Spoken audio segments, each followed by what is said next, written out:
Shut up and sit down.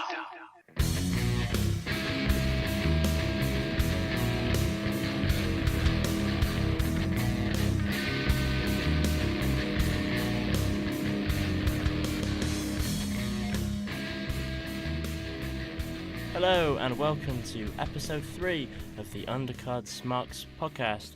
Once again, we're talking all things WWE. I'm really looking forward to how we're going to talk about Raw and SmackDown for this week. And here with me in the studio, we have wrestling fan, good friend of mine, Bradley Smith. Yo. How are you doing? I'm great. How are you, Matt? I'm looking forward to talking about Raw and SmackDown. In terms of how they compared this week, I think it was quite interesting, really, to see how the shows differed from each other. Yeah, there's no out-and-out winner this week. Yeah, both strong shows. Well, here around the studio right now, and I'm in my CM Punk shirt. You are? And I'm in my CM Punk shirt because of something that happened post-Raw. We'll get that out of the way. The Rock was in the... he's helping to produce a film, which is all about Paige. And an actress who played Paige, an actress who played Aja Lee, came out and had a wrestling match. And while they were doing that, they were given CM Punk chants. And the Rock ends up calling Punk. It goes to voicemail, and Punk hopefully heard all the CM Punk chants. So that's the reason behind me and my Punk shirt today. Yeah, very proud of wearing it. Just to make clear, The Rock was rumoured, to be around, but he was actually on Raw this week. He was after.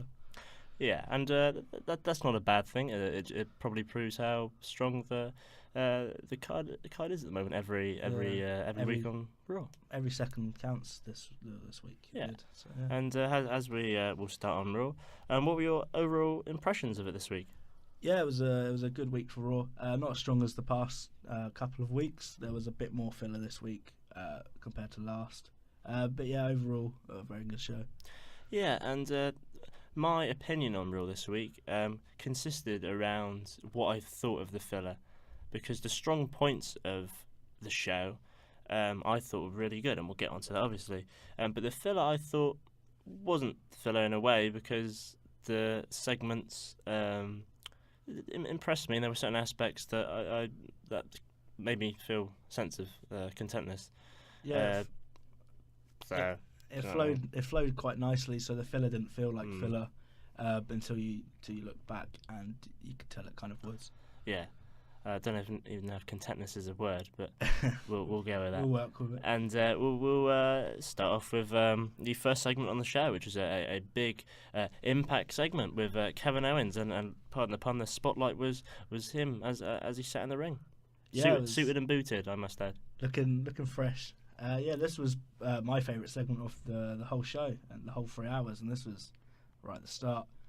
So yeah, a solid promo by Owens. He's always great on the mic. No one needs to tell him that he's not. Yeah, like you said, spotlight was just on Kevin Owens, all blackout, and this was kind of the segment I thought he needed. Definitely. With Jericho in the past few months, almost a year, he's became a typical heel, the coward kind of heel, with Jericho always having his back. Jericho led the mic for a lot of it as well, because he's so good at promos. But Owens is just so good at promos himself that this was strong from the offset. And what did you think of it? Well, in a way, if we take back to the previous friendship between Jericho and Owens, I don't actually think he's been out and out heel, because of the reaction he gets from the crowd. I think in some way he's been an anti-hero. Just like I said, I'm in my Punk shirt, like CM Punk probably was. He was a bit of an anti-hero back in the day when he was white hot in the WWE. But now with the attack last week, really established himself as a heel. And although I really enjoyed everything, all the goings on between himself and Jericho, I think he really needed this. Yeah. And the first thing, if we talk about the segment itself, great that literally the spotlight was on him. He didn't even come out. He was bang. Ready. And I thought that he was in the suit, and I thought makes people make a lot of fans think he's in a suit is sort of links in with Triple H a bit as he, selling out, as they always say, and it was the best, probably the best speech that he's ever given. That was like the promo of his life. Definitely, it was. It's probably the promo of the year, the year so far, definitely. Yeah. But it's going to be up there. We're saying this is what he needed because he came across as so confident that you almost felt that he could retain his title at Fastlane. It does seem like a very slim percentage that he will, but he sounded so confident in himself and he delivered himself so well that you kind of sat there and went, okay, maybe he will beat Goldberg, because he said he knows the game better than Goldberg, and he was just said he was so ready for it, unlike Brock. And I think he may have actually swayed the opinion of a lot of people. Definitely. Like, maybe even me. Like, I still think that Goldberg is going to win and pick up the title. But the question that was in my mind is it going to be like a 5-minute squash, or is it going to be longer? And after this promo, and I think it would really do Owens good if it went at least 15 minutes, because at the same time in that promo, Owens says, Goldberg can't go. He can't go any more than like 5 minutes. He's just a quick match guy, and that's it. Spear, jackhammer, that's it. And if it actually went 15 minutes, and 15-20 minutes, and Goldberg won, it would then prove Goldberg to be a lot more than just that, like a 2-minute guy, and that would then make the main event probably at WrestleMania between Goldberg and Lesnar even more important. Yeah, would you agree with that? Yeah, I definitely agree. He even said once he gets past the 5-10 minute mark, then Goldberg has no stamina. He can't go. And he said that's where he's stronger than Goldberg. And if you do look at Owens' match, because he's been the main event scene, his matches are 20-25 minutes long, going on half an hour. So yeah, he does have the upper hand on Goldberg at that point. The thing I liked best about this was the chants for Goldberg were getting so loud at one point. It was quite a struggle to hear Owens. But this makes it so clear how, if you're getting a reaction like this, then you're the heel. As it was kind of like they're trying to annoy Owens, but he wasn't put off at all, and that just proves how good he is. Yeah, in a true professional manner. And the segment really, his promo didn't really mention Jericho at all. As the speech on Goldberg ended, he said, "And as for Jericho," and he dropped the mic. Yeah. What do you think about that? Do you feel like they should have picked up? Not yet. It's they're building on it even more, and this is so good because Raw, with WWE as a whole, tend not to build on things week by week. They kind of want to cram as much into a feud as they can. So yeah, to not to mention Jericho till probably after Fastlane, it's a good move. Well, I'm a fan of a slow build, especially up to WrestleMania, and I just like everything about a slow build. That match of the match that will be Owens and Jericho, fingers crossed. And I like the fact that he didn't mention much about anything really about Jericho. He only mentioned his name once, because it makes the Goldberg feud a lot more meaningful, and they can they don't have to mention it for a couple of weeks. They can pick up. He's got Jericho to one side at the minute. They can pick that up after Fastlane. That's the one. Yeah, he's off to one side. It kind of proves he doesn't care about him for now. He just cares about defending his title at Fastlane. After Fastlane, they're going to pick it up, and it'll be great that they can start mentioning Jericho. And I imagine Jericho will be around Raw, around Fastlane. Well, next week is the last one, actually. Yeah. So we might see him next week, or we'll see him the Monday after. And what was confirmed was Goldberg will be making an appearance next week. He will be on Raw, and that sort of sums up really. Owens competed against Sami Zayn later on in the night, and we'll get to that. Then we move on to the tag team division. Yeah, just quickly, that was a great promo, and Jim Ross even tweeted it was the moment of the Raw, and like I said, that was right at the start. So quite the compliment from Jim Ross. It is.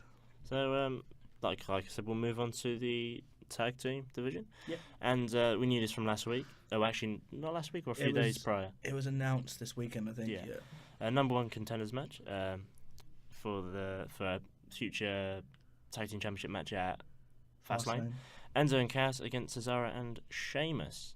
First of all, what do you think of the match? We'll go on to what happened afterwards and the crowd reaction. But what do you think of it? Just the whole package.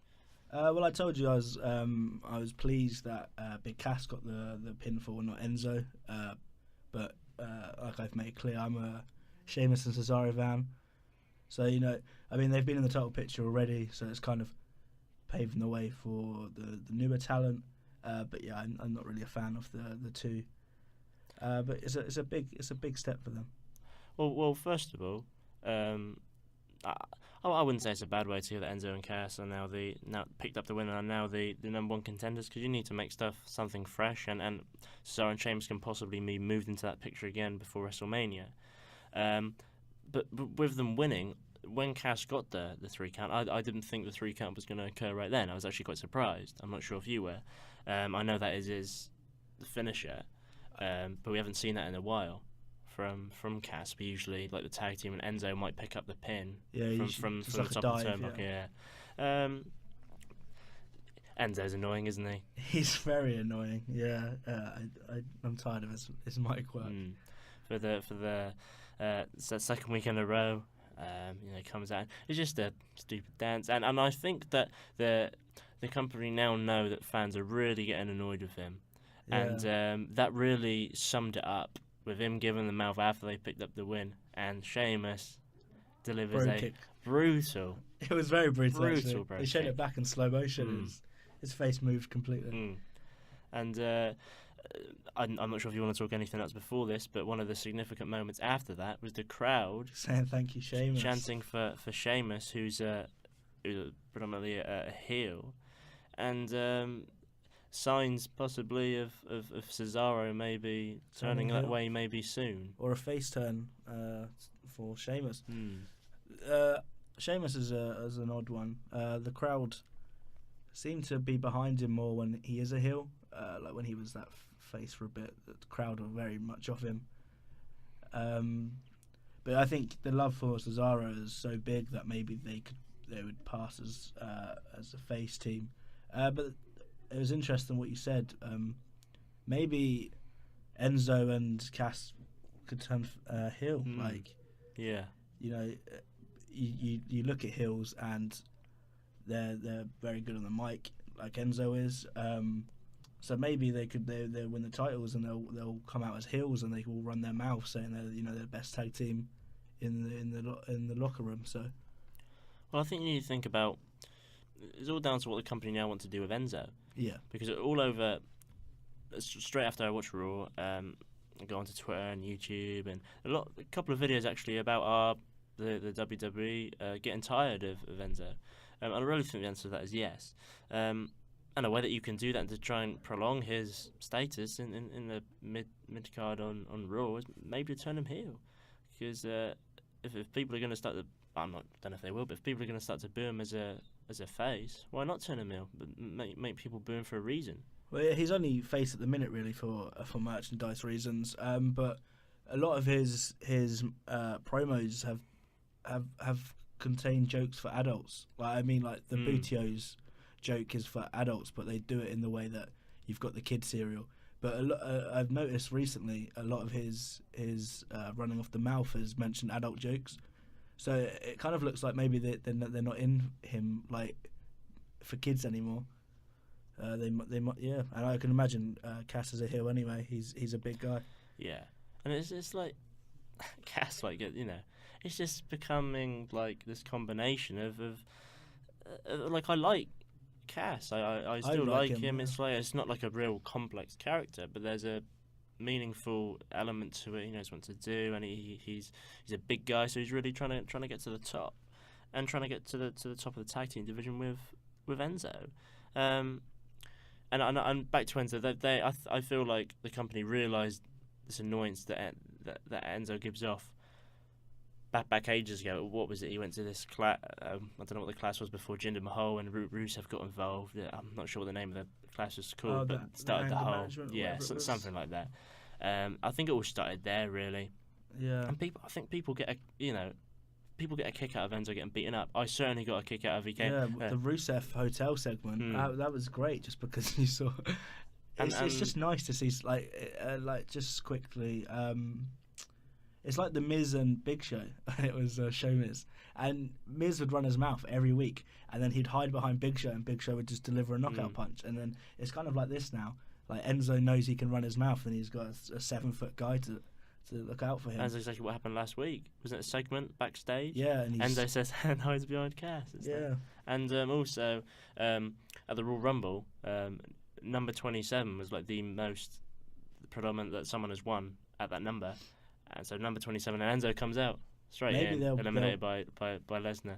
Yeah, maybe they'll turn him into a Miz character. We know how successful the Miz is. Yeah, so. you just don't know. I think I sort of want to leave it at that. Yeah, my we went a lot longer on that actually. Yeah. So someone else who probably made a number of appearances on the same night again was Mr. GM Mick Foley. What did you think of the amount of just sort of his delivery of what he said to certain characters throughout the evening, and the amount of appearances he was making? Yeah, I make this statement a lot. He appears a lot more than he has to. You know, you see Daniel Bryan once a week, if that. But Mick seems to love to be on the camera 3-4 times a show. I mean, I get that it makes sense, but he's just not good at what he does, so he shouldn't be allowed to be on TV this many times. And what I've noticed this week is a really strange obsession with Sami Zayn. He always announces Sami Zayn's matches to everyone watching. Like, he won't just do it before the show. He'll announce it, and it was again clear when he told Kevin Owens he'd be fighting Sami Zayn. Yeah, it's like you also said, all these. To be fair, when we talk about SmackDown, we say it's the land of opportunity, and you know, when Daniel Bryan comes out, it's a lot more meaningful, and he doesn't. Yeah. You know, he's not the big cheese, he's not the big ego. He comes out and tries to do what's best. Mick Foley just wants to sort of.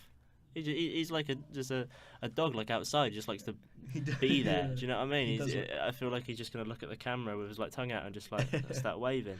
Yeah, what is interesting this week though is they're building on this Stephanie Mick tension. It became quite clear. It was very small, but at the Royal Rumble, she told Mick to shut up. So then with Samoa Joe a couple of weeks ago, the contract signing, he said to Stephanie, he's not going to be pushed around anymore. And he said that again. He did mess up, but whatever, we'll ignore that. And it's looking like something's going to happen here. I mean, you can't have Triple H attack Mick Foley, whatever. Mick Foley's an old guy now. And you can't have Stephanie versus Mick at WrestleMania. Hell in a Cell. That in that segment, there was it was really getting to its peak, and like you could hear what Stephanie said at the end, like it would be horrible if something happened to you if you stepped on that cable. But her mic was like not great, and you couldn't hear what she said beforehand. That didn't really alter the segment in general, because I sort of knew what she was trying to say and what point she was trying to get across. But I think just with their whole relationship, I think it peaks too early. Like, or just with Mick, like he'll just be having a nice conversation with someone, and then he'll turn and he'll just start like screaming. Yeah. And I was like, Mick, and I'm not. And then I don't listen to what he's saying. I'm worrying that his tooth is going to fall out. Yeah. Like I saw on Hurley Foley as well, and he's in his great room. show. Go and take me up on that to watch that. But it's like I said, I feel like their feud is like, or feud if you want to call it, between Stephanie and Mick, it like peaks too early. Yeah. And like sometimes it's quite fiery, and sometimes it'll calm down, and like on Monday that we saw, it probably picked up again and then some. I think it's there to kind of build kind of the mood for the whole show, because we saw the argument, and then we saw Stephanie come out a while later and rip into Bayley. So maybe it's there just to kind of set the mood. If they're having a good week, then they won't argue. If they're having a bad week, then they will. But I imagine like a Stephanie slap will be coming soon, definitely. Mm. And maybe even you're fired.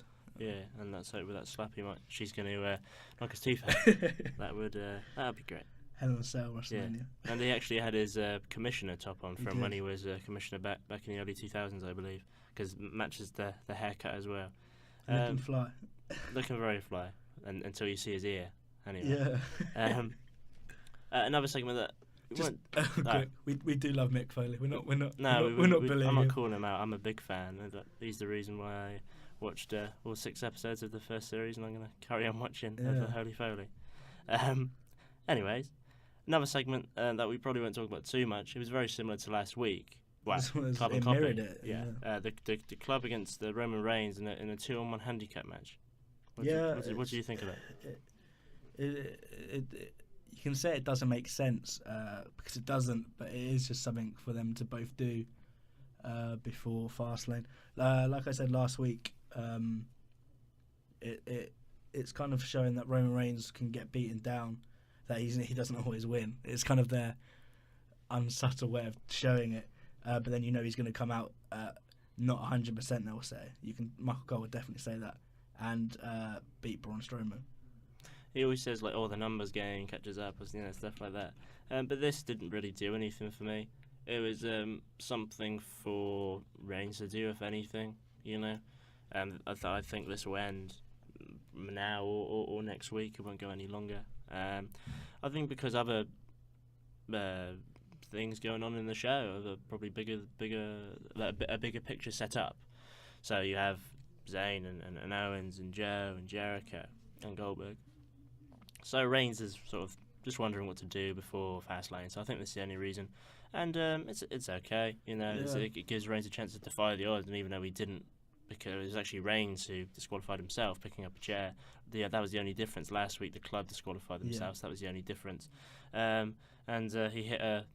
Well, it depends who you want to ask. An awful spear. Michael Cole's going wild, and it panned to 2 Roman Reigns fans, the only people cheering. It was an awful ending.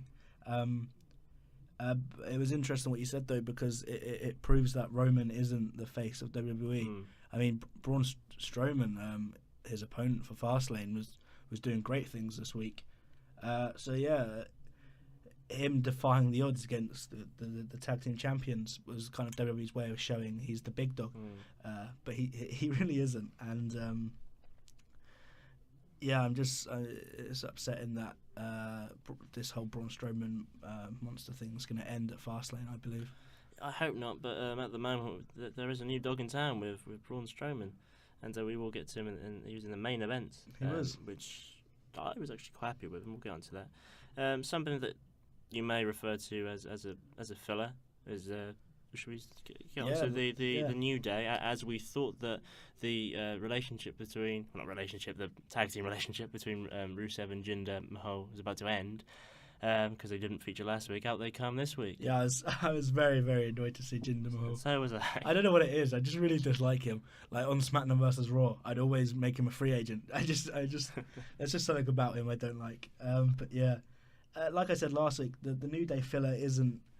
I mean, it is filler, but it's interesting filler. So you kind of forget. And this week it was even funnier than last week with Bo Dallas. It was dumb, but it was funny, even for an adult's perspective. And the ice cream thing, it's a good thing they've got going on, but hopefully it does kind of lead to ice cream at the end. Otherwise, it would be very useless filler. Well, the New Day said that they've gone digital. They've got their ice cream ideas on their iPads, and Lana, she claims that she licked him, and there's a bit of a dodgy Big E quote from Big E saying she's Russian. Yeah. So she's a hacker. I thought it was Woods, but someone said it was Big E. Yeah, I think it was a Big E, and they actually on the Raw rerun. I guess they broadcast around the world. I think they actually got rid of that. Really? That's what I read this morning. Yeah. Well, it's kind of weird because Rusev and Jinder Mahal are together because they're not American anyway. Yeah, and exactly. It seems WWE does that a lot. Yeah, but I mean the quote from Big E did get a laugh, and it was good. It did pick up the segment. going into the match itself, like, to be fair, I don't really remember much of the match because of what happened outside of the ring. They showed the one instant replay, which was Kofi jumping over the rope, which was great because Kofi is great at things like that. But then it did lead to the interesting part of the match. Anyway, I didn't remember the rest of it, but it was great. It was so funny. But this was the bit that I really wanted to talk about because I found it very funny, but also very, very stupid because Lana Rusev was knocked out the ring and Lana comes over.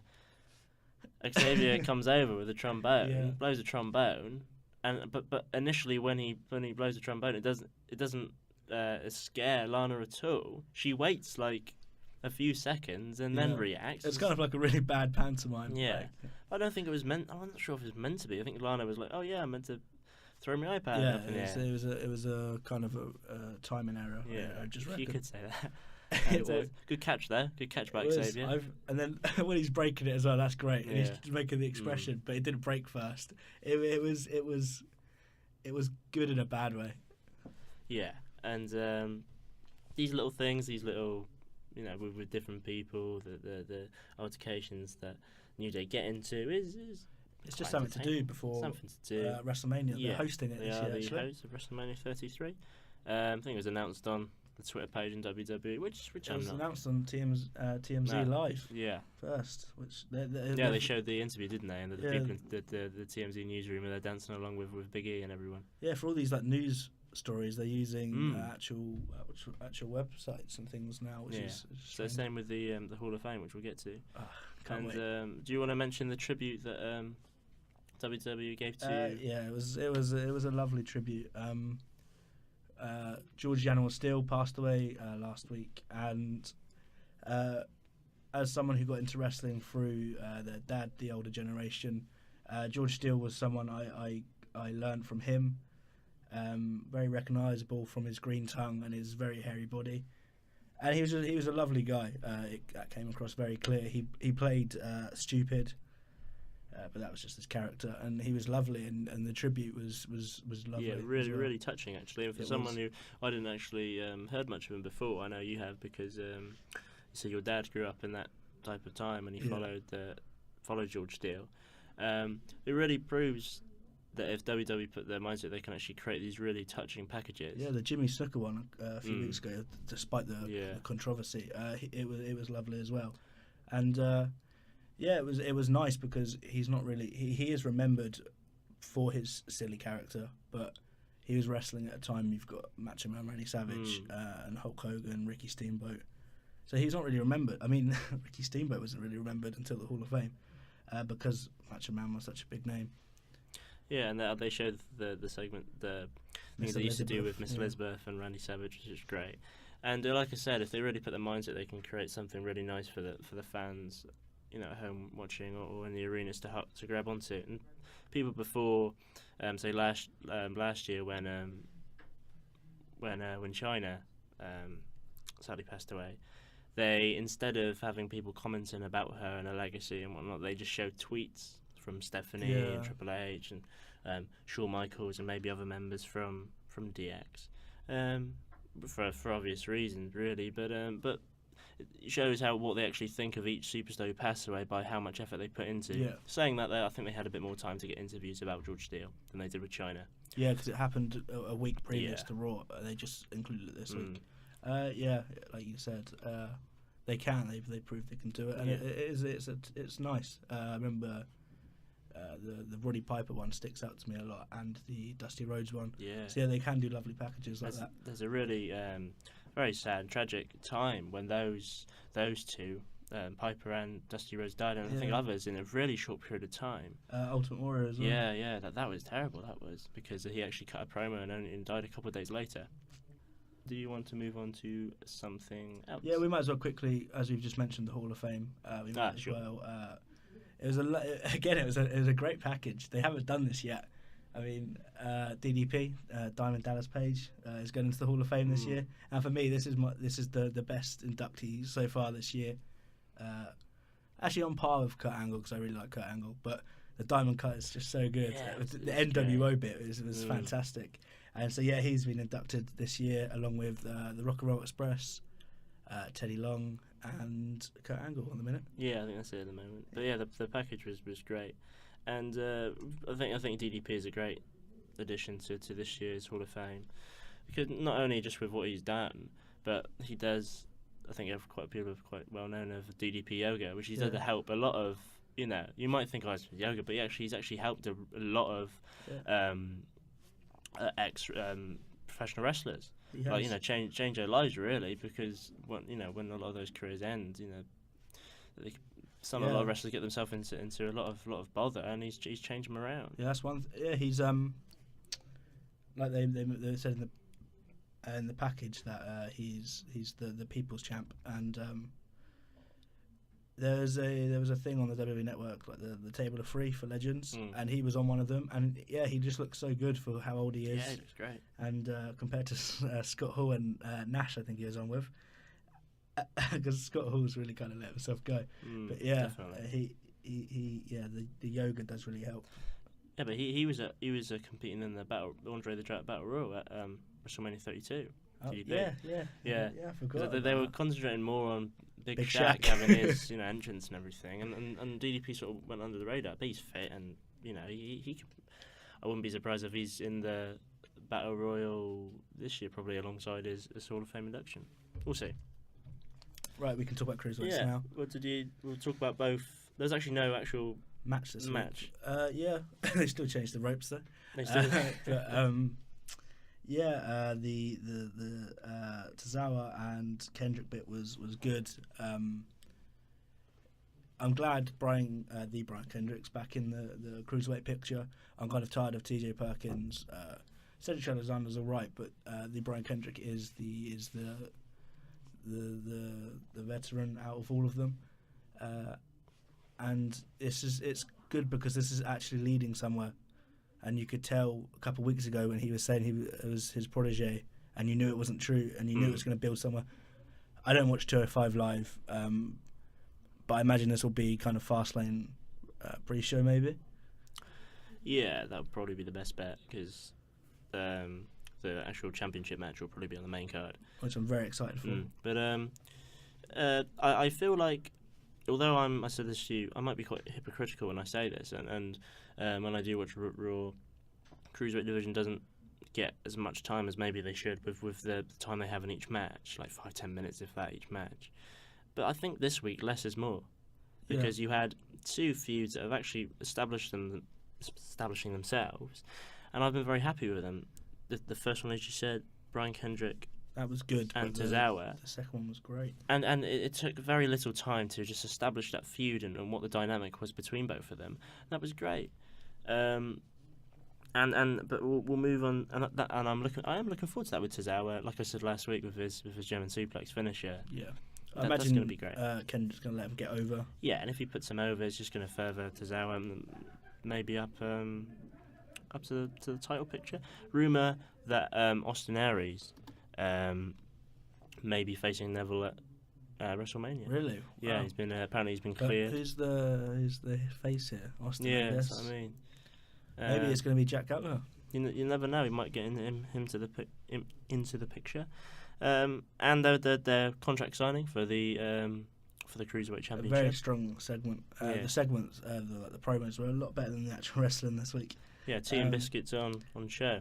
It was great because you had two English people in the ring, and you do have Jack Gallagher, the stereotype of British people, and you have Neville, who is speaking for real English people, as he said. And yeah, it was so good. As we know, Gallagher is the gentleman, but then he flipped a switch this week, and it was great to watch. I think it was really good. Like, it's just great. Two English people, and it's like the gentleman, and the promo again with Neville's like, I'm a real Englishman. We're hard and we're a bit rough, and we like that. It was really good. And at the end, Gallagher got a darn umbrella over. It's incredible. The third one now, but yeah, the crowd really do shine to him. He's a great addition to the cruiserweights. Like I said before, first couple of weeks I really wasn't sure. Yeah, me neither. No. I thought it was all a bit too stereotypical. Yeah, but that umbrella, that's what has done it for me probably. The for Chris Jericho to let him do that That was great. Yeah, so it was probably the You know. biggest spot. And he wasn't even in there for 5 minutes, but made a good impact. And he Yeah. would have been chuffed to bits with it, I bet. And I'm not even sure if he would have thought that he would have made such an impact in such a small period of time. Yeah. And that made me enjoy the cruiserweight division a bit more. You know, Yeah. as I said, less is more sometimes. Yeah, like I said, I'm very excited for their match at Fastlane. Now, if you want to talk about the women's segment on Monday's show, this is another part of the show that you might perceive it to be a bit of filler. It was a bit of a filler because it was just a bit of a mess. It didn't have to be as long as it was, and things could have been said quicker. And like I said earlier, Stephanie gets her mood across early, and then she came out and she went in on Bailey. I don't understand why. I don't see what her problem is. She even said her children are Bailey fans. So as a parent, you just go along with it. I don't know what it's going to lead to. I don't think it's going to lead to anything. I think it's just there because Bailey's the ultimate face. Yeah, but I think that whole build of Stephanie saying, "Oh, well, to be fair, you didn't win that clean." You know, Sasha came out and held your hand. But I think that was sort of the dynamic of the conversation for about 10 minutes, and I really think they just had that just for Bailey to go, "How no, I'm not vacating this," just for the reaction from the kids. And to be fair, it was such a lovely moment last week, and I would say that myself, someone who hasn't. I'm a fan of Bailey, but not appreciated her wrestling capabilities or her characters maybe other people would. But I really thought last week such a lovely moment, and then for Stephanie to say all of that, and you actually think, oh yeah, you do look. She didn't win that clean, and then Charlotte is, the more superior, and she shouldn't have lost the belt. You know what I mean? So it puts that question in your mind, and you. And it wipes away the nice moment that was the main event last week on Raw. Yeah, what Stephanie said was that maybe Sasha's just going along with it to then make her attack because she knows she can beat Bailey. And it was very not thought out because it's kind of given the whole thing away. I mean, if you look into rumours and things, you know this stuff was coming anyway at Sasha heel turn. But Stephanie's just given it away completely. She is just giving it away, and after this, Charlotte on Twitter demanded that Bailey gave her title back, and she didn't. Charlotte came out, Sasha came out, set the match up between Charlotte and Sasha. We thought the match at Roadblock was going to be the end. Yeah, but a month and a half later, and here we are again. Well, it's good because it's getting Sasha back into the picture. Yeah, and just before this as well, we saw Nia Jax beat another jobber, and she said at the end, "Why isn't she in the title picture?" So it is building up for this Fatal 4-Way, I believe, at Mania. It is building up for the Fatal 4-Way. I do agree, and it really proves that with the Charlotte and Sasha match that you should never take any of those type of statements seriously when they say. Again with Roxina and with Sami Zayn and Owens, which we saw again, and I forgot to mention that earlier. It was never meant to happen again, and it shouldn't have happened again until it was in it for a title, because then you could go back and go, "This is what happened 2 years ago." Like I said, Mick Foley's obsession with Sami Zayn, he's made it twice in recent weeks, and he's also had Zayn versus Jericho with Owens at ringside, and it's going to become. Hopefully not, but it looks like it's going to become another Cena, Orton, Cena, Triple H. Possibly. You're only supposed to see these kind of matches at WrestleMania, but then we're seeing them on Raw every other week. And with that being said, because we've been doing a lot of analysing on Raw. We're 40 minutes through. Yeah. With that being said, do you want to talk about they didn't particularly have much of a fight between Owens and Zayn. That was because of a certain Samoa Joe. Yeah, this was probably the next strongest segment on Raw. Sami Zayn called Joe out at an interview before, and then that's kind of when you knew Joe was going to come out. I wasn't expecting him to do it before the match though, and then he's given Zayn a complete beatdown, which Zayn is good at taking. His character's good at that, and then the match is the ultimate face he is. He's gone on with the match, And what I loved most about this was the aggression of Owens to wipe out Zayn while he's crushed, and it was great. The force of those clotheslines, it was fantastic. And Michael Cole in commentary really reiterated that point. I didn't actually think that Joe was going to come out until the fight, but as soon as Zayn came out and his theme played, I went, right, someone just clicked. I thought he's going to come out here, and he did. And I'm glad I didn't see a full match between Zayn and... I don't want to see it again because I do see Zayn being in the title picture in the coming months. Yeah, I think so as well. He's had a good build, I feel. And all it took between Joe and Owens was just that look.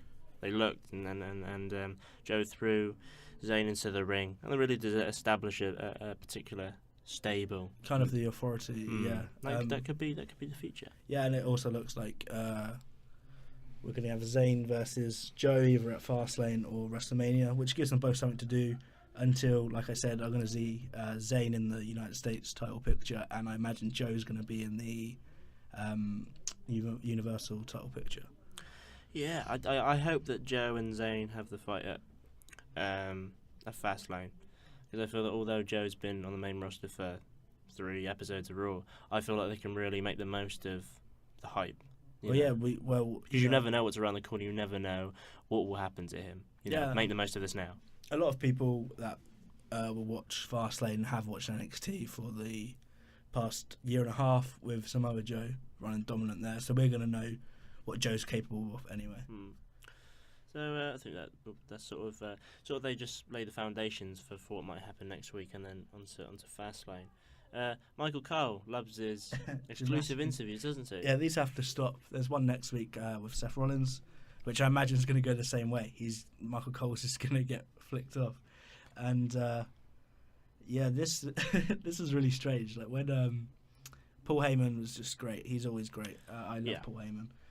He's a great talker, and this week he didn't really talk about Goldberg for a lot of time. He spoke about Kevin Owens and the fact he's behind Kevin Owens, and he knows Kevin Owens will give his best against Goldberg. And while this was going on, Brock Lesnar got really, really close to the camera, and it made me feel really uncomfortable. Like, not because he's a big scary guy, but because Paul Heyman talks for a long time, and we've had to look at Brock for 5 minutes. Yeah, and it was quite odd. And as well, firstly, when he got up and Michael Cole scurried off, he picked up the chair, and I really didn't know what he was going to do. And then I went, oh, okay, we're going to have to look at Lesnar. You have to look into Lesnar's eyes for the next 5 minutes. He kept turning his head because he knows that was his best side, and he wanted to look tough. And he was sort of at the first. I thought, am I blocking Paul? Because Paul Heyman was at the back delivering his promo. And what I noticed is Brock's a really big guy. He doesn't need to. He's a lot bigger than he should, and he had like muscles on his forehead. And it was an odd bit. There's a thing that I might tweet out at TUS Wrestling. There's someone had photoshopped, or there's a YouTube video. So Brock Lesnar addresses so and so, and they change it to Phil Mitchell addresses the rest of Albert Square, which I found quite funny. It's very funny, and the Brock Lesnar thing definitely took away from what Paul Heyman was saying. Yeah. But because I felt so uncomfortable, I kind of looked at my phone and just listened to what Paul said. And moving on to the big main event. They really emphasised the fact that there was a reinforcing the ring, even though they really didn't have to. Yeah, because last week they had Mark Henry against Strowman. They didn't have to reinforce the ring then. Yeah, and Big Show's lost a lot of weight. But overall, I'll start off really because this is the bit I sort of really wanted to talk about and really give both men praise. I thought that it was great. It could have been Owens and Zayn, and even that short segment at the end, but they didn't. Big Show and Strowman, people were disappointed that Big Show was in the main event, saying, "Oh, how far the company's come and he's still around." But they've used him at the right time. I think this is great to be in the main event. Strowman really proved, just with a man of that size. He like, I don't know what it's called. Like Charlotte does it a lot, and The Rock used to do it like the kip up. The Shawn Michaels. It was great, and stuff like that. And I was just flabbergasted. Like I'll use that word because I really was. I couldn't believe it, And it really proves how far they come, because they actually had a match last year, and then there was a picture Yeah. all over Twitter of actually the size of them and how much, especially Big Show, he's lost a considerable looks amount of good. weight and got himself into a great shape, and so was Strowman, and they really did deliver, and there was some great spots in the match. Yeah, the one thing that I noticed from this match though is that now he's gone for Big Show. I mean, what can he really do now?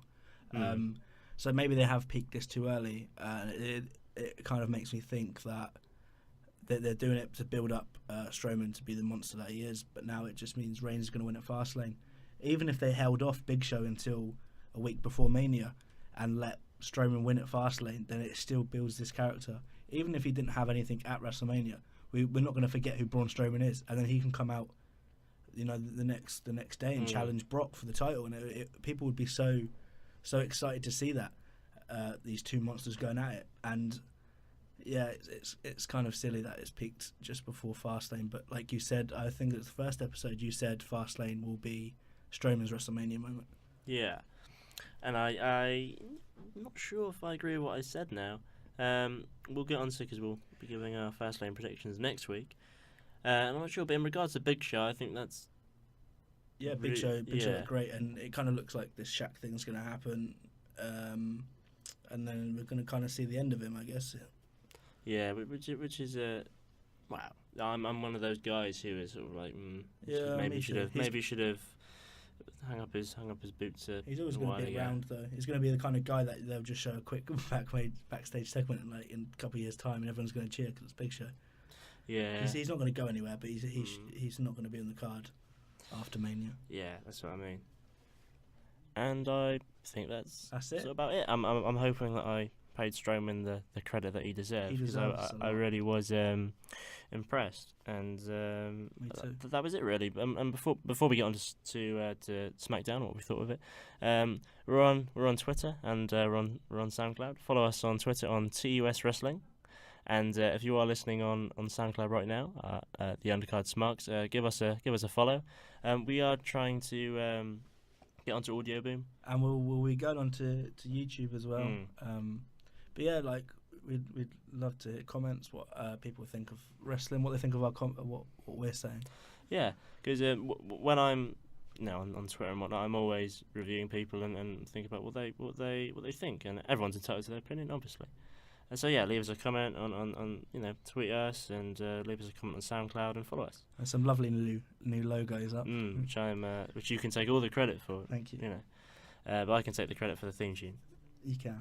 So moving on to SmackDown. SmackDown this week. Yep. We started off, which I on a down moment. Yeah, on a down moment. But the people involved, I was quite happy with, because they're giving the women these the recognition, and the women actually took up about half of the show. And it started off with Naomi with quite a touching speech, and handing her. Relinquishing her belt, I must say, and handing it over to SmackDown GM Daniel Bryan. Yeah, this segment was about 15 minutes long, so we're talking SmackDown's only 2 hours. This is a 6th of the show, an 8th of the show, and you'd think a few years back, if a woman, or at the time Diva, had to relinquish the title, they would just do it on the news, and then that'd be that. So it was nice for Naomi to have her moment in the ring with someone else who understands what she's going through. Daniel Bryan, as someone who's not a Naomi fan though, this didn't touch me as it would for some, but I do respect her, and I did take to heart what she said. But they made it very clear that she can't defend it in 30 days. So I imagine that they're really emphasising that just so she can come back at WrestleMania and she'll win in front of her hometown, and it'll be a big moment. Yeah, I was going to ask you about that, and I do sort of agree. I don't think that she is out for the long run. And what I think as well, the fact that, because she only won the title after about 2 weeks build, and if she goes away and then comes back before Mania, she has a reason now to compete for this belt. She has more of a reason to go for this, because before she just was like, I'm back and let's have this match. Yeah, maybe she's not even injured for real then. I did think it's a genuine injury, but maybe not then. But yeah, I definitely think that it's not like Seth Rollins where they keep going 8 weeks. It's going to miss WrestleMania. They made it just quick and snappy that she's injured. And the thing that sort of was made prominent to me was that they gave her the "You Deserve It" chance once again.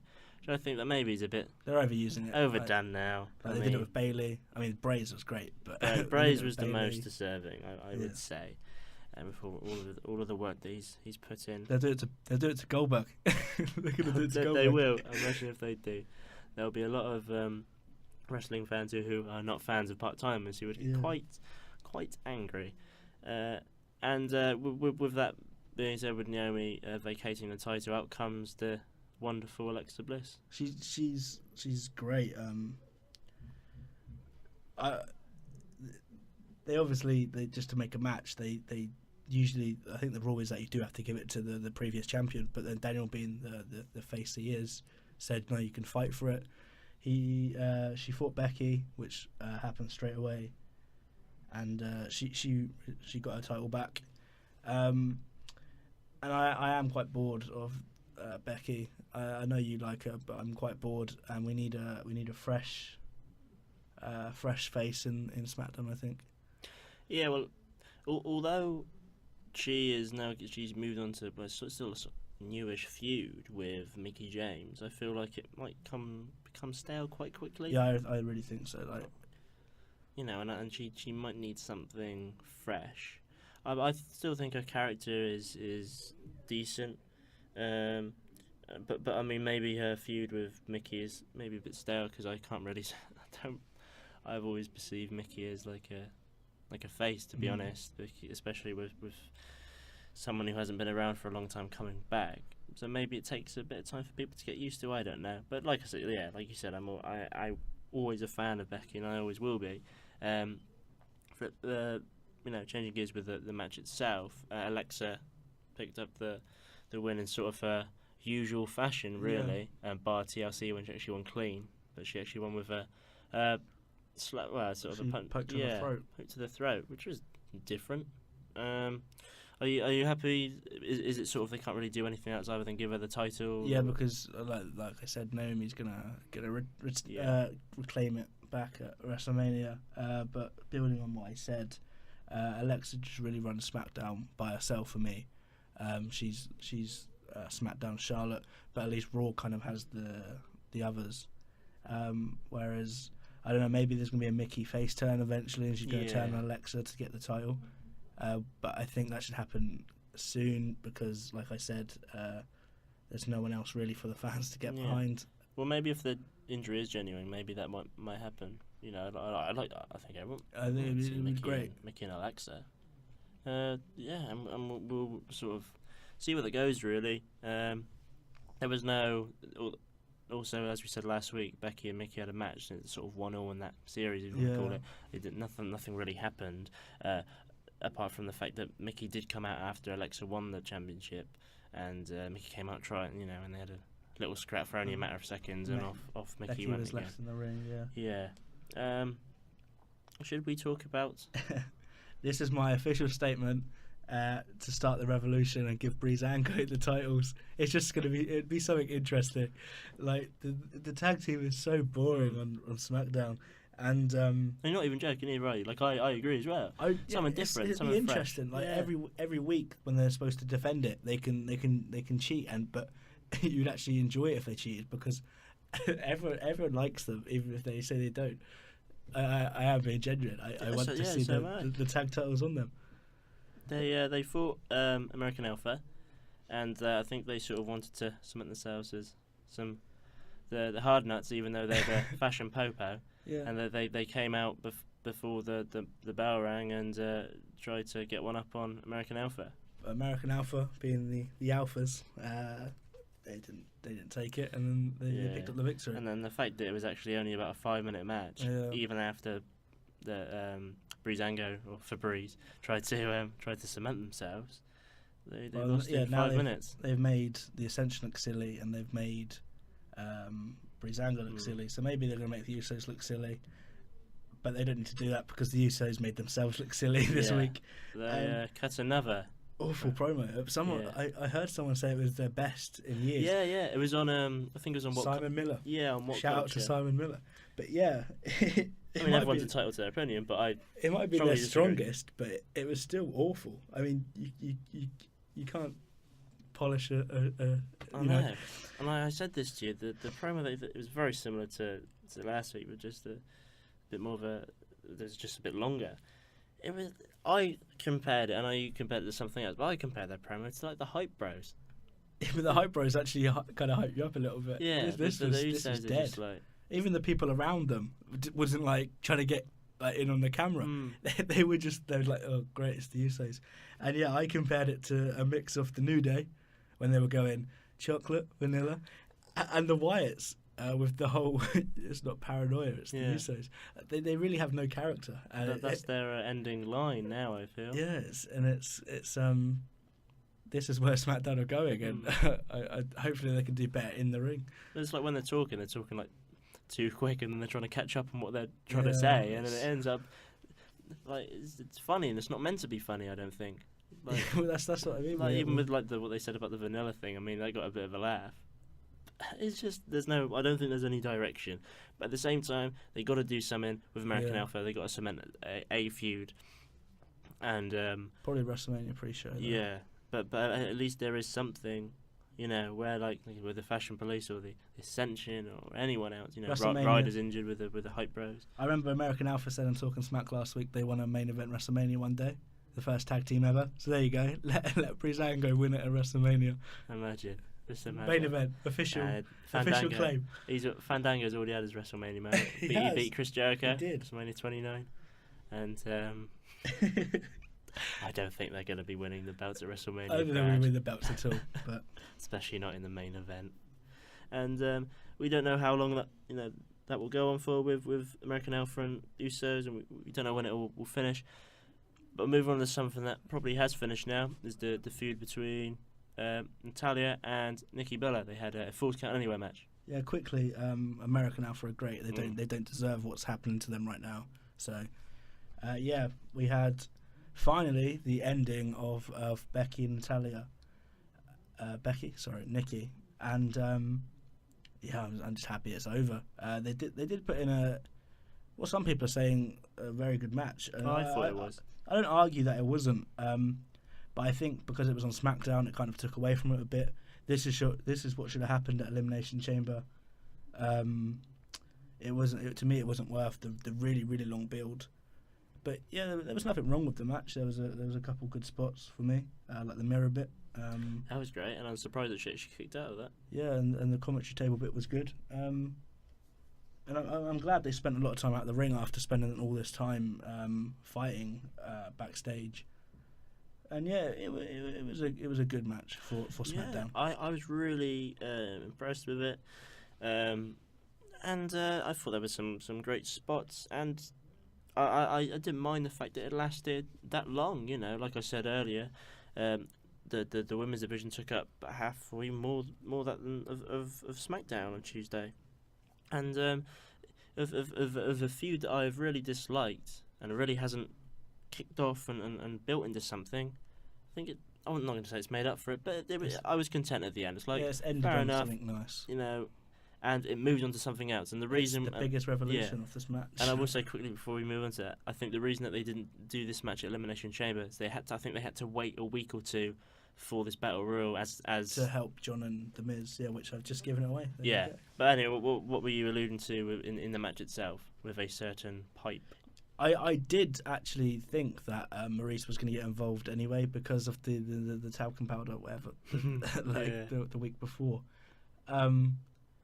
But then to see her get knocked over again, it's silly because it wasn't Nikki's fault. But exactly. And then she's come out with a pole and beat up Nikki to give Natalya the victory. And the Miz this is the bit I like. The Miz came out and he's pulled her away to try and calm her down. So we kind of think nothing is going to happen, and then later on the show, it cements that it will happen. I think.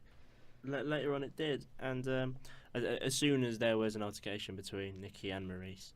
Because it was sort of in the background, a lot of people there, and I thought, that's Maurice, and they were coming closer. I was like, oh yeah, definitely is her now. And then as she's fallen over, she's falling through a curtain, and she's come out. I think there was a lot of it, and I just liked her coming out. It was very aggressive, and it's a bit of a late reaction from Nikki. Actually, I felt. But we haven't seen her for 7-8 years now in the Mm. ring. So I'm excited to see if she does wrestle. How she's gonna take it with this new.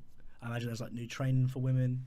There's new routines and things. So it's gonna be interesting to see how she takes it. Yeah, and then with all the women really that have featured in sort of the Divas era, and moving at I always thought it would be interesting Nikki Bella really how she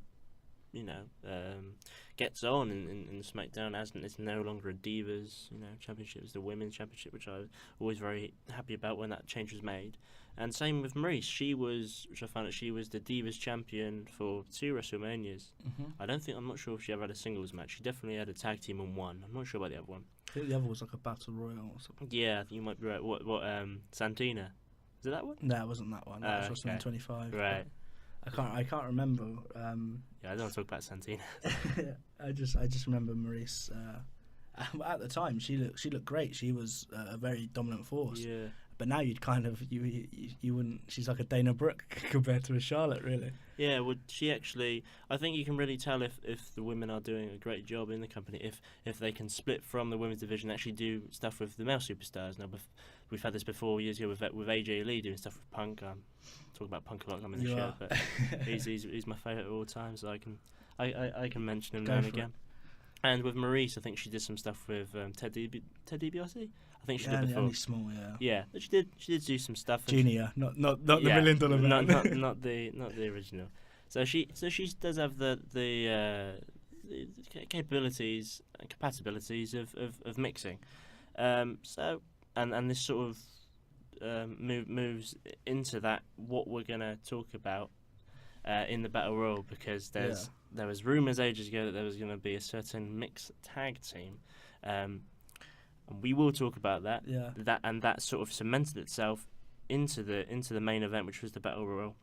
But before that, throughout the show, there were some short previews. 10-15 seconds preview packages of each superstar that was involved in the Battle Royal.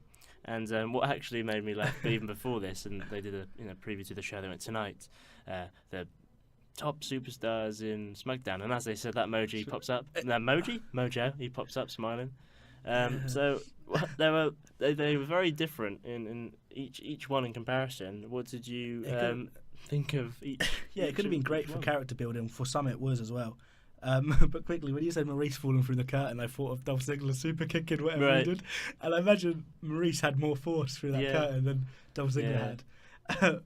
So yeah, quickly, Dolph Ziggler's was the worst by a long shot. I don't even know what he was going on about, but it made me laugh when he was supposed to be serious. They should give up on his heel gimmick now, and his gimmick will just be super kicking green screen. That'll be he just super kicks anything. Maybe actually the green screen was his logo, wasn't it? So he's like super kicked himself.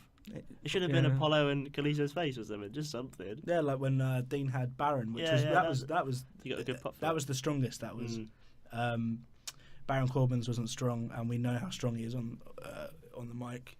So that was poor. The Miz's was great. He really sold himself. Yeah. I've always been a fan of the Miz and his accomplishments, and he made those clear. And then AJ's wasn't really anything. He kind of just he can do what he wants. He went, "Do you know where I'm going?" And that guy was like, "No." It's like the main event of WrestleMania, which was good. I had a feeling he was going to say that. And Mojo's as well. WrestleMania. and then he said it many times, and he got louder each time he said it.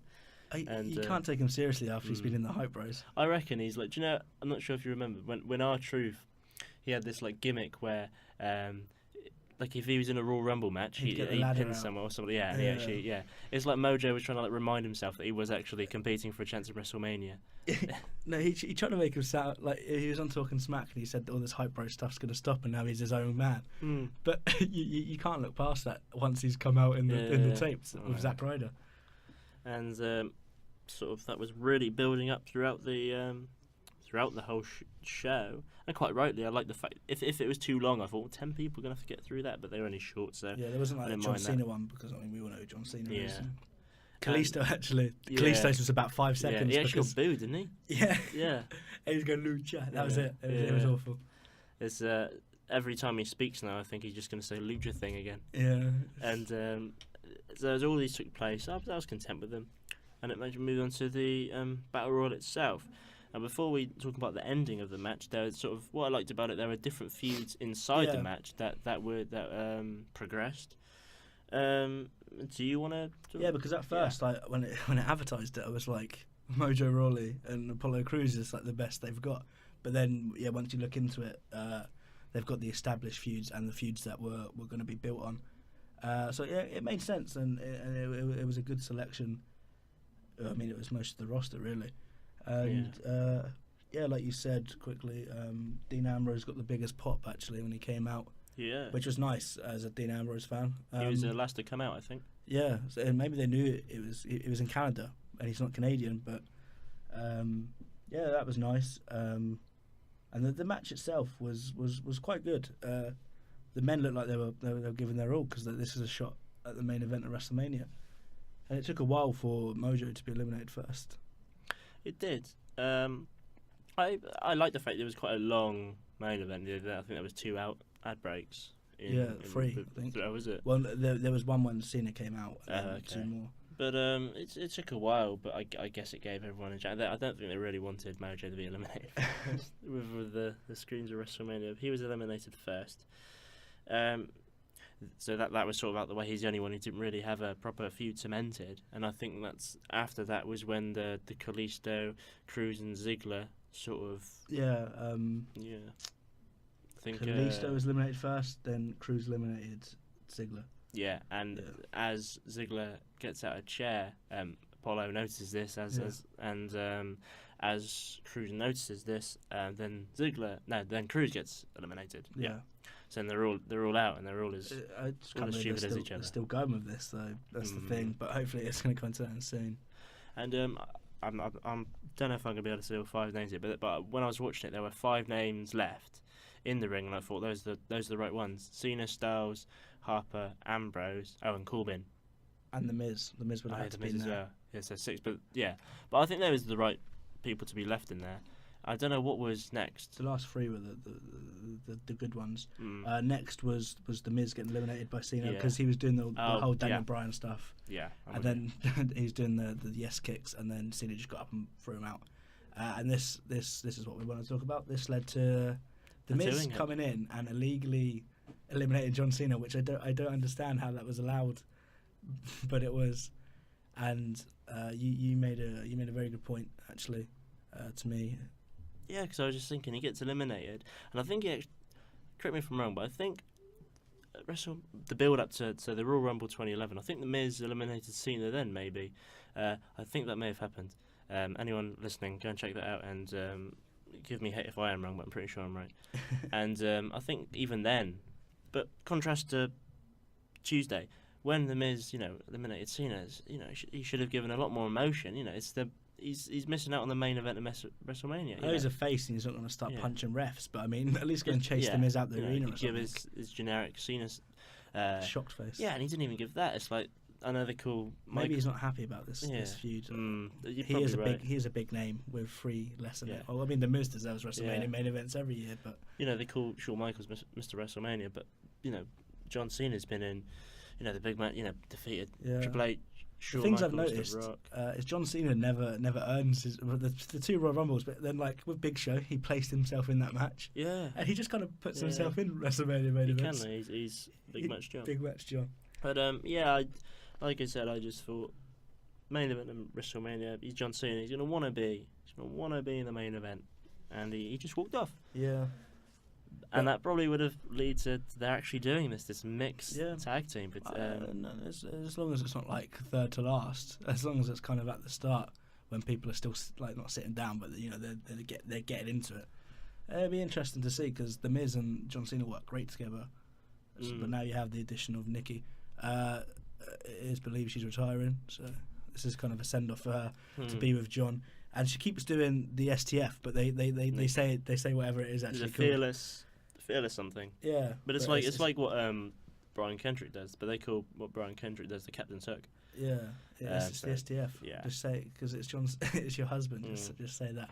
I would have liked Miz and Cena in a separate feud because I think that Miz could have, especially now, I'd love for them to revisit that feud, but just as those two, but it doesn't look like they will. Hopefully they're building it though. WrestleMania 27 was I mean The Rock got involved, but the Miz was at this point the biggest, well, not the biggest name, but one of the biggest names on the roster. So, and maybe leading up to this mixed tag team at Mania, they might, Maurice might feature in a couple matches maybe before Mania.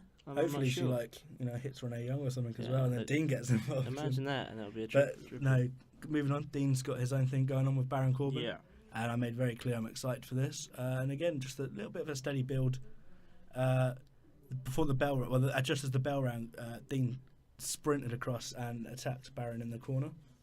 And yeah, it's just these little things which they're doing great with, because these two names are so big. Once again, end of days, it's great. I think that who was eliminated? Corbin was eliminated by Ambrose. And he pulled the rope down, and then it was such a great finish. And he performed the end of days on John Cena as well. That was great. I just love it. I think it's one of the best. I think it might be the finisher in WWE. Yeah, no, I don't think anyone's kicked out of it yet, actually. So it's I gonna don't think so. It's going to be kind of maybe Cena did once. He did. Cena ruins everything. Of course. But yeah, hopefully they don't make that point clear, and then it will be kind of who's going to trip out, who's going to kick out of the end of days first, which I imagine will be Dean at WrestleMania. But yeah, the final three, it was Dean, Harper, and Harper didn't do much for this match. He didn't. I really liked it because he did what a normal human being would do. He stayed in the corner because you can't get someone out unless you're really strong. And a lot of the time in these, the commentators won't big up the person who is going to go far. They keep them under the radar, and then they attack. Yeah, they usually explode into the match. Like they were bigging up Styles, saying how he's like the big name in the ring, and then they like you said, they don't talk about Luke. But yeah, the final three. It was at this kind of point actually where I was like, okay, this is gonna be a draw, or something's gonna happen here. Maybe Bray's gonna come out. It just had that kind of feeling when all three of them were on the mat, and one of them was going to fall, and I was like, okay, something's going to happen now. Well, first of all, I was disappointed with the spot because didn't Harper kicked him, and he kind of fell like a few seconds later. And I don't always want like the slap of a sound effect. I don't always want that, but it was just like a delayed reaction, and people, okay, Ambrose is out. But at the same time, Corbin attacked him, so I guess he's gonna look a tiny bit weaker. So, yeah, fair enough. But once Harper and Styles are on the apron a lot of the time, continuously, I thought, this ain't gonna... Yeah, it was kind of, especially the points you made last week, it felt like it was going to be a draw, because I couldn't imagine... I get, like, next week, I'll go into that. I can't imagine AJ losing to someone of Harper's calibre. Like, Harper really proved himself, like, with Randy, like we've said. But... Styles is the biggest name in sport entertainment. I can't really see, like... I mean, Luke's a big guy. He could just pick Styles up and throw him. Styles wouldn't weigh much. But yeah, they didn't want to make Styles look weak. Yeah, well, Harper's proving himself all the time. This is probably his biggest singles push of his career.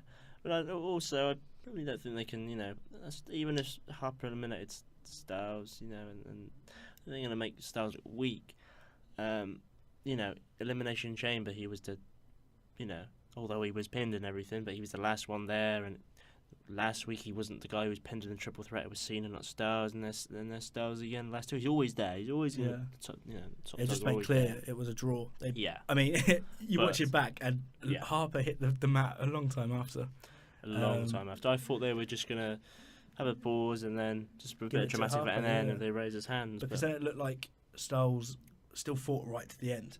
I think because he's taller, then they kind of thought that maybe his legs would hit down, but he held on for some reason. But yeah, the ending was great. After the show, it was announced it'll be Styles versus Harper next week for the number one contender spot.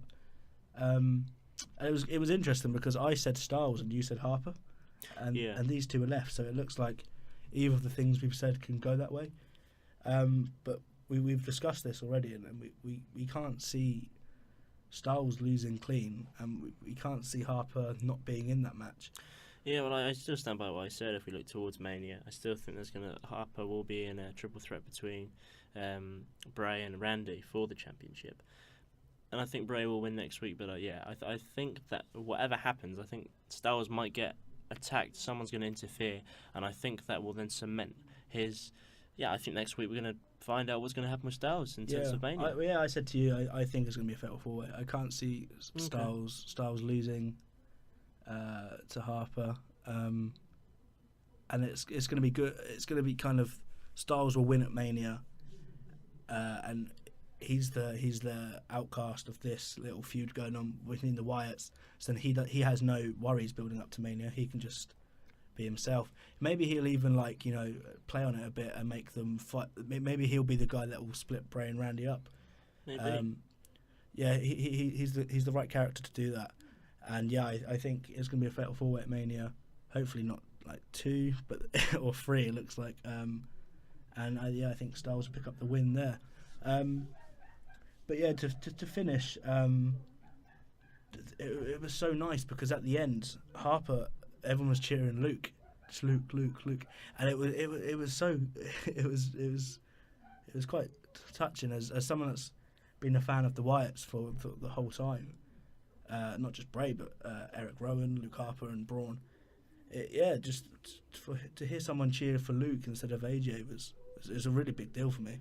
What a discus clothesline. It was. You felt so much kind of emotion and aggression in that clothesline. Yeah, and you get such a pop. It's, and I thought it was just so good, and just a slight push from Styles. There's because of the decision that obviously Styles wasn't happy about. The clothesline was epic. And then Styles sold it very well. Then he was storming around the ring, like pumping the crowd up. Yeah, it was really good, and it was a great way to end SmackDown. Yeah, really cementing the push that he's getting right now. Yeah, and he deserves it. The Orton stuff was deserving for this push. Yeah. Are we? Do you think we SmackDown, or do you want to talk about maybe anything that maybe develops or possibly into WrestleMania? No, we've got like 5 weeks yet, and we're just going to see where it goes. Yeah. And especially the main event, I'm excited to see what happens. Yeah, and I still think that Corbin and Ambrose, I'm hoping that they probably have a one-on-one match at WrestleMania, which I think they deserve. Yeah, definitely. Yeah. It will kind of be like Jericho, and that's the thing, that Jericho and Owens, it will be for the United States, it looks, and that's the upper mid card belt, and the Intercontinental is the same. But these two could steal the show, really. Yeah, and that's what you want with a Mania. You want surprises, anywhere around the card. If there's a chance that, and these wrestlers know anyway, so show of shows. If someone, if they're going to go out there, and everyone's going to try and steal the show, and there could be many surprises. And with that being said, that's the end of this week's podcast. We'll have next week to talk about Raw just before Fastlane, and then we'll see what happens at Fastlane, the final stop before WrestleMania. Yeah, the final stop. And it will be our predictions. They were very different last time when we had a prediction for Elimination Chamber, so we'll see what I think they could be very different again, actually. Yeah, just to quickly state, we didn't say, but it will be Charlotte versus Bayley at Fastlane. It will be. And we believe she's going to recapture that. We'll talk about it next week. And like you said, Enzo and Big Cass against the club. So that's 4 matches now on the card. And we'll next week more will be added to the card. We don't know how many, but with that being said, that's the end of this week's episode. My voice didn't break at all this week, I don't think. No, but I've botched a lot. I'll be on Botchamania. I think your may have broke once, but mine had a few bad ones last week, and hopefully I don't think there's many P's with that. I think the audio is better this week. We're getting better. We're getting better. So it's our third episode. Watch our previous 2 on our SoundCloud account and YouTube now. And on YouTube. We hope maybe live streaming next week. Hopefully we will be. We will be making some inquiries. Follow us on Twitter at TUS Wrestling, and tweet us, reply. And me, TUS Bradley. And follow me on Twitter at MattDale97. Thanks all for joining us. We'll be here again next week. But for now, we will catch you later. Bye.